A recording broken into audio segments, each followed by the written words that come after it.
మీడియాతో chit chat లో CM Chandrababu కీలక వ్యాఖ్యలు చేశారు. గత 5 ఏళ్లు ప్రజల ఇబ్బందులు పడ్డారని అన్నారు. కొందరు అధికారులు జగన్ మాటలు విని పనిచేశారని చంద్రబాబు విమర్శించారు. తమ ప్రభుత్వం వచ్చిన 6 నెలల్లో భవిష్యత్తుపై ప్రజలకు భరోసా వచ్చిందని అన్నారు. సమాజానికి హాని కలిగించే ఎవరిని కూడా వదిలేది లేదని హెచ్చరించారు. సీఎం ఎమ్మెల్యేలకు తప్పులు చేయవద్దని పదే పదే హెచ్చరిస్తున్నట్టుగా చెప్పారు.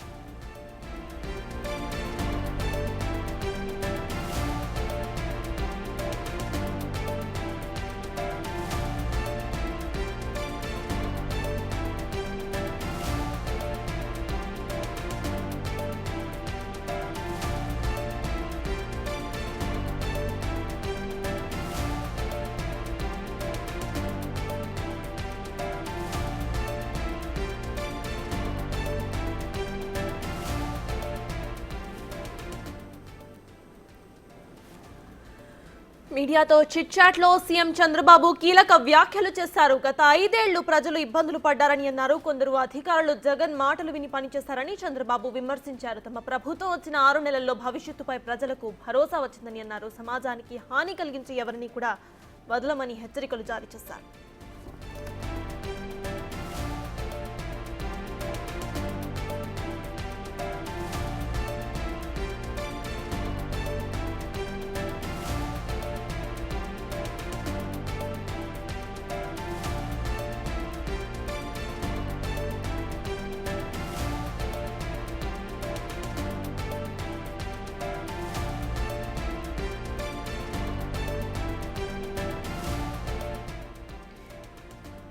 మీడియాతో చిట్ చాట్ లో సీఎం చంద్రబాబు కీలక వ్యాఖ్యలు చేశారు. గత 5 ఏళ్లు ప్రజలు ఇబ్బందులు పడ్డారని అన్నారు ఆయన. అయితే ఆ 5 ఏళ్లు అధికారులు అక్కడ జగన్ ప్రభుత్వం చెప్పిన మాటలు వినారు అని విమర్శించారు. తమ ప్రభుత్వం వచ్చిన 6 నెలల్లో భవిష్యత్తుపై ప్రజలకు భరోసా వచ్చిందని అన్నారు. సమాజానికి హాని కలిగించి ఎవరిని కూడా వదలమని హెచ్చరికలు జారీ చేశారు.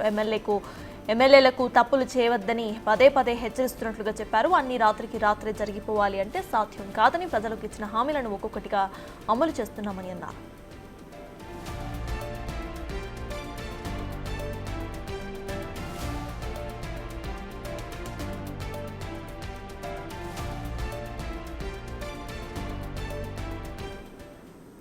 ఇదే అంశంపై పూర్తి డీటెయిల్స్ మా ప్రతినిధి సాయి అందిస్తారు. సాయి,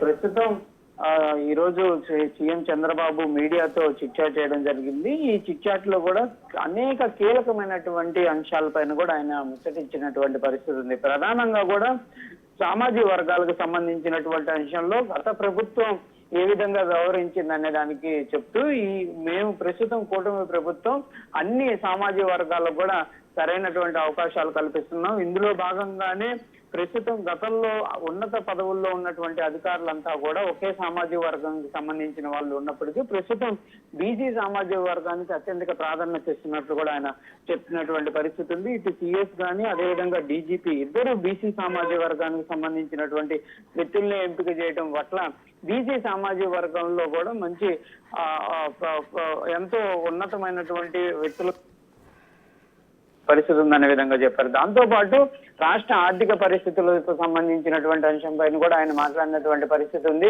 కూటమి ప్రభుత్వం అధికారంలోకి వచ్చేటటువంటి సమయంలో పూర్తిగా ఆర్థికంగా కూడా వెనకబడినటువంటి పరిస్థితుల నుంచి ప్రస్తుతం ఆర్థిక ఇబ్బందుల్ని ఎదుర్కొంటూనే అధిగమిస్తూనే ముందుకు వెళ్తున్నాం అనే విధంగా కూడా ఆయనైతే క్లియర్ గా చెప్పినటువంటి పరిస్థితి ఉంది.